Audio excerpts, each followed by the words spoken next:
ruinas y muy barato. Vivía ahí, pero no tenía dinero para comprar un abrigo. Yo veía cómo el invierno se aproximaba, estábamos ya en otoño, los árboles empezaban a despojarse de sus hojas y yo no podía proveerme de un abrigo. Finalmente, gracias a un peruano, Ciro Alegría, pude doblar una película y entonces me compré el abrigo y me salvé de la pulmonía que me esperaba.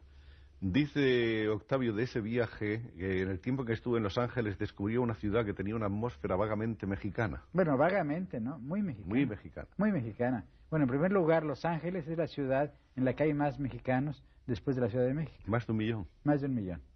Y después es una ciudad en la cual el mundo mexicano está absolutamente vivo y es dramático además. ¿Qué diferencia hay entre un pachuco y un chicano? Un pachuco es un chicano que no sabe que es chicano. Y un chicano es un pachuco que ya no quiere ser pachuco y que está decidido en transformar la transgresión estética y moral que fue el pachuquismo en reivindicación política. Es decir, un chicano sería un pachuco con conciencia política. Ese es otro de los grandes problemas sociales que tiene México, el chicano. No, ¿No? Es un problema de los Estados Unidos, porque la minoría mexicana en Estados Unidos es la segunda minoría.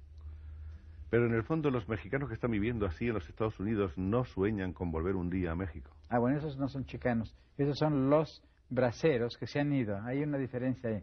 Ah, y digamos, los mexicanos que viven en los Estados Unidos y que guardan el pasaporte mexicano y que sueñan quizá con volver. Esos son los inmigrantes. Y que Después, viven un poco marginados, ¿no? Viven marginados. Luego los chicanos son los ciudadanos norteamericanos de origen mexicano, que todavía hablan castellano, gracias sobre todo a la familia mexicana y a la madre, que es el eje de la sociedad mexicana, y estos finalmente han despertado y han hecho este movimiento chicano, ¿no? Con huelgas, etcétera. Una cosa muy interesante, muy importante.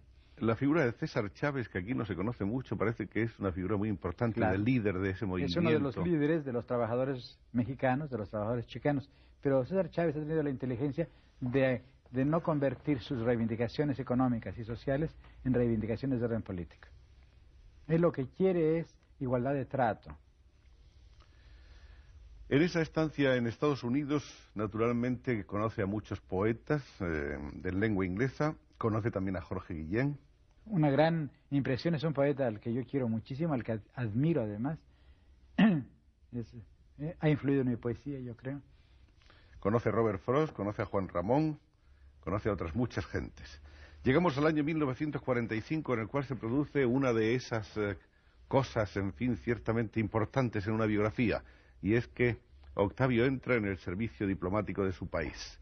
¿Se produce de una manera inesperada? Sí, yo había decidido quedarme en los Estados Unidos y de pronto nombraron secretario de Relaciones Ministro de Negocios Extranjeros de México a un viejo amigo de mi padre, al doctor Castillo Nájera. Y yo estaba en Nueva York, le envié él era embajador de México en Washington, cuando leí en el periódico que había sido nombrado ministro de Negocios Extranjeros, pues le mandé unas líneas felicitándolo. Y su respuesta fue llamarme por teléfono. Me dijo, yo no sabía que estabas en Nueva York, ven a verme.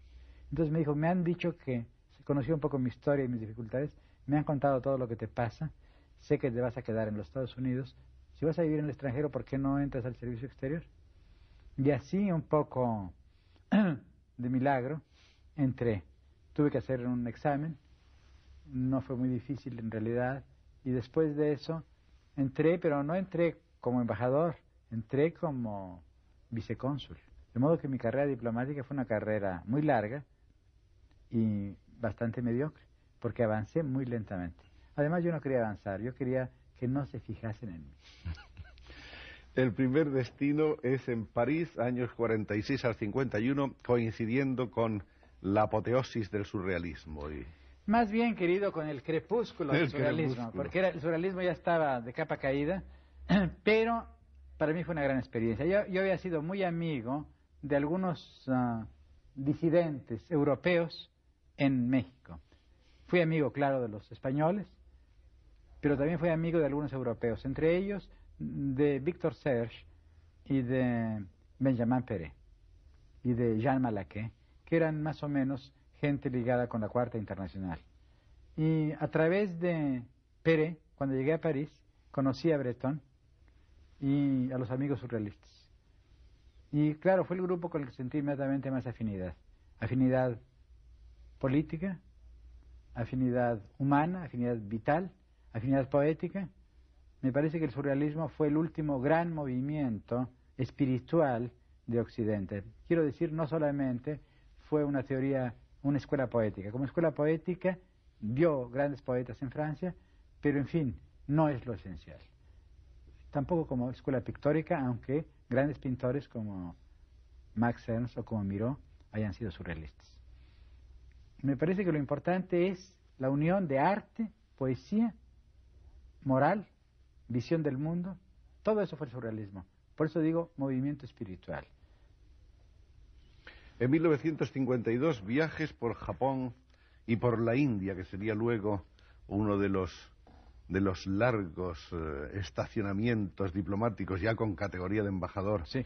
Por Bueno, 6 años. fui a la India por primera vez como secretario de la Embajada de México, y en Japón también estuve en esa situación, y me impresionó mucho.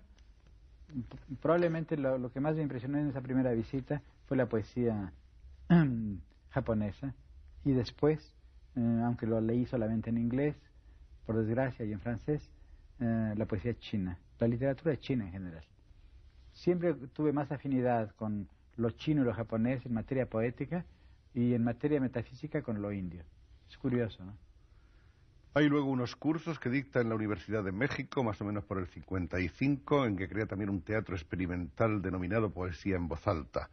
Del 59 al 62, nuevamente en París, entre otras cosas, firma un manifiesto ante la crisis del sistema político mexicano. Sí, fue mi primer acto